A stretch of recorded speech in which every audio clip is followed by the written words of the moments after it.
kagiye kwinjira kagizwe n'amasibo 12, amasibo 9 y'ingabo z'u Rwanda n'amasibo 3 ya polisi y'u Rwanda. Bakaba binjiye barangajwe imbere n'itsinda rya muzika riyobowe na Lieutenant Jean-Claude Bitingimana yungirijwe na Lieutenant Frank Kamugisha.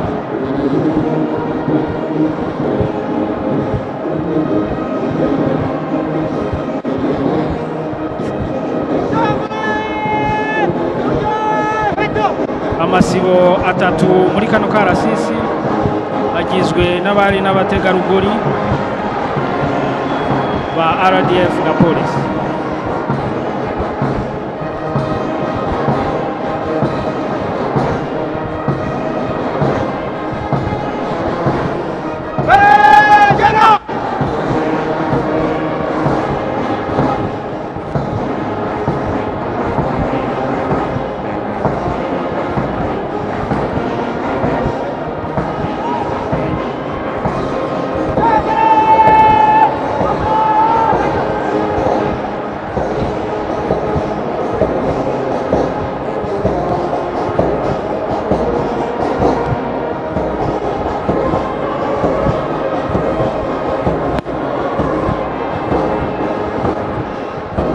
Umuyobozi winjije akarasisi yitwa Captain Jane Natamba.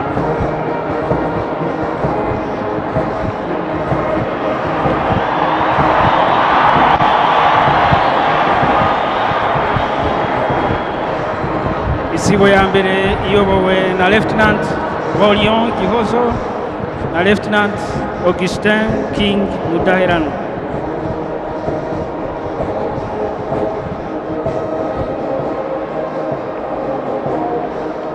Isibo ya kabiri iyobowe na Lieutenant Serge Niyonkuru na Lieutenant Amon Kamugisha.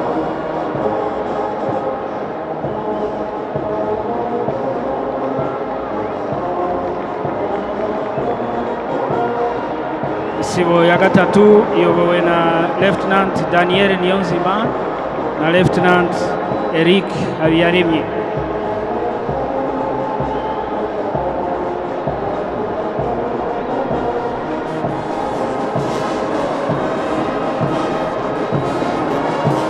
Isibo ya kane iyobowe na Lieutenant Annette Mutesi na Lieutenant Ruth Ingabire.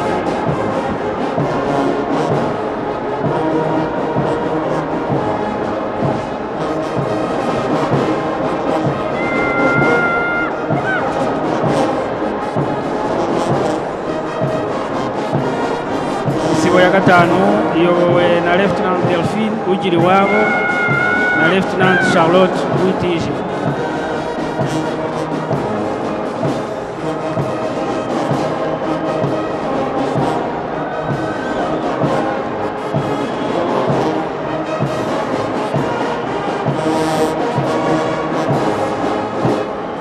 Isibo ya gatandatu iyobowe na Lieutenant Justin Niyonzima na Lieutenant Frank Mumvaneza.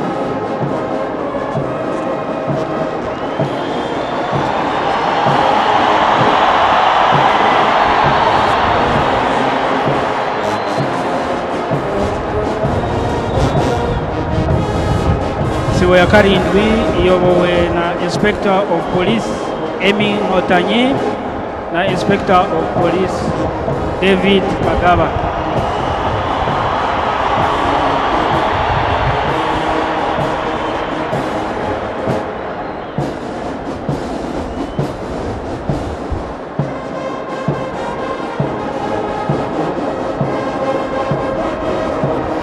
Isibo ya munani iyobowe na Inspector of Police Chantal Uwera na Inspector of Police Julien Wakubirwa.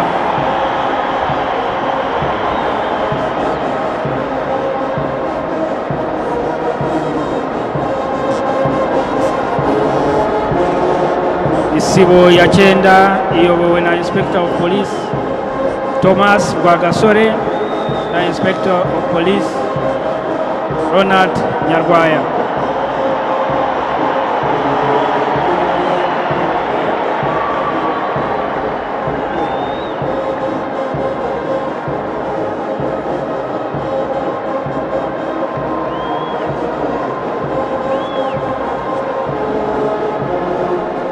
isibo ya 10 iyobowe na Lieutenant Valence Ngabirinda na Lieutenant Emmanuel Ufiteyezu.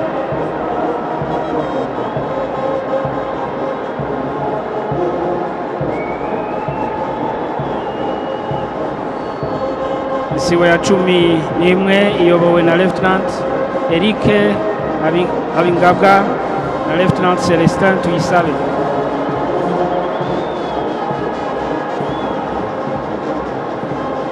Isibo ya 12 ari nayo ya nyuma iyobowe na Lieutenant Olivier Nsengiyumva na Lieutenant Diogene Musare.